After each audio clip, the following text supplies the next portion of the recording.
Hi, welcome to Angela's Anything Show, Big Brother recap. So tonight's Wednesday episode was where they determined the power of veto. As we learned on Sunday, Pauly and Corey are on the block, and Pauly was crying like a little baby at the end of the episode.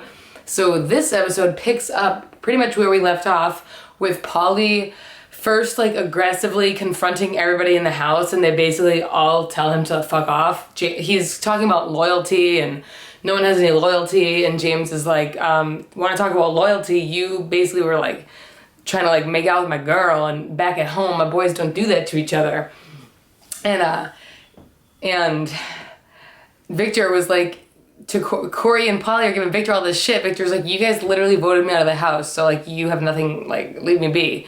And then he says something to Paul, like he keeps like grilling Paul, like what did you have to do with this? What did you have to do with this? And Paul was like, nothing, man. Like, he's like denying till you die. When at this point, everyone's just saying to Pauly's face, like, dude, we all wanted you up on the block because you act like a douche and you are like made it super awkward last week and you're manipulating the whole house. Like they tell him like the jig is up. He's on the block.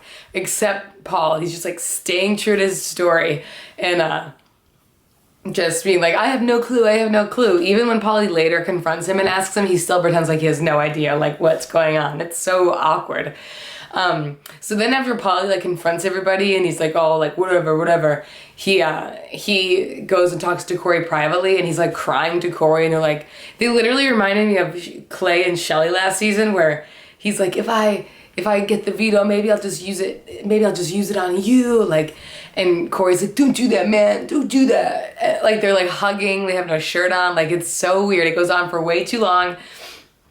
And he's like, seriously, man, like, don't say things like that. Like, if you use it on me, I'm actually gonna be mad.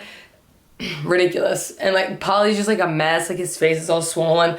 Then he's like in these private interviews with the camera, just being ridiculous. And then even before, so he's like, he's crying and all this shit, like, like, game aside, like, I trusted these people, like, I tried to go into the show emotionless, and it brought out the worst side of me.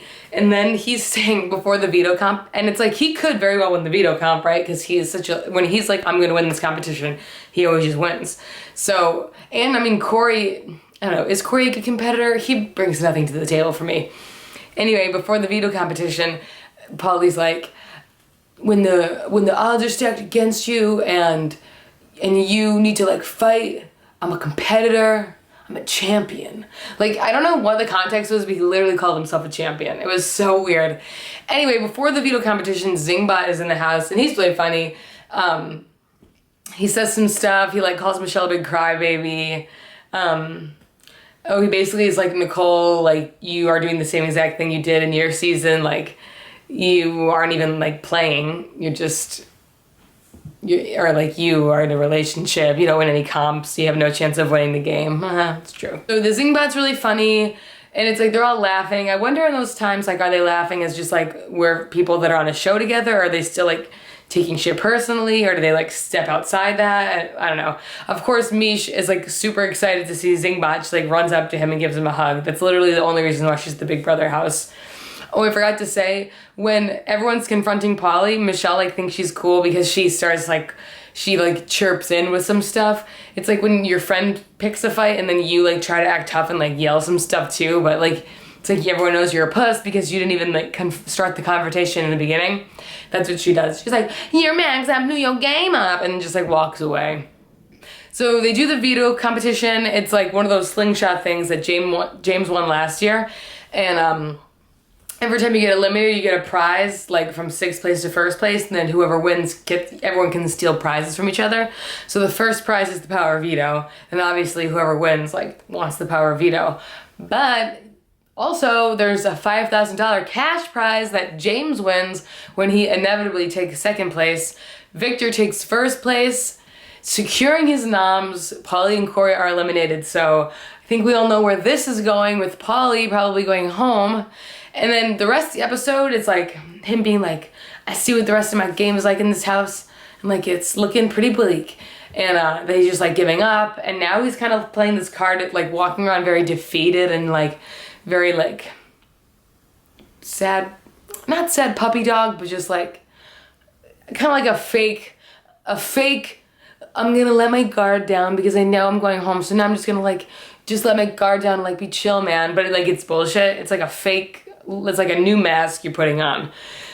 So yeah, but I mean, he could still have, unless something crazy happens, I would say Pauly's obviously going home tomorrow, unless he has the round trip ticket. And in that case, he'll be coming back in. Somebody has to have it. Imagine if like Victor gets voted out and he has it and he gets to come back in again. That would probably be a big brother first, right?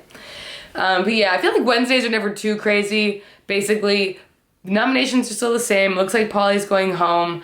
And also now, I guess if Corey stays, there's a big target on like James is back or whatever, but my guess is they're probably Oh, another thing that happened. Nicole hears all the guys initially, when Pauly confronts them, talk about their final 5 alliance, and she's like, what the fuck, and goes and tells the girls. It's like, A, they don't even respect your game enough to not tell you that they're in an alliance without you right in front of you, and B, duh, why do you think there's only 3 girls left? What did you think was happening? Like, isn't it obvious? Like, it seems obvious. Maybe because I'm watching it. But, yeah.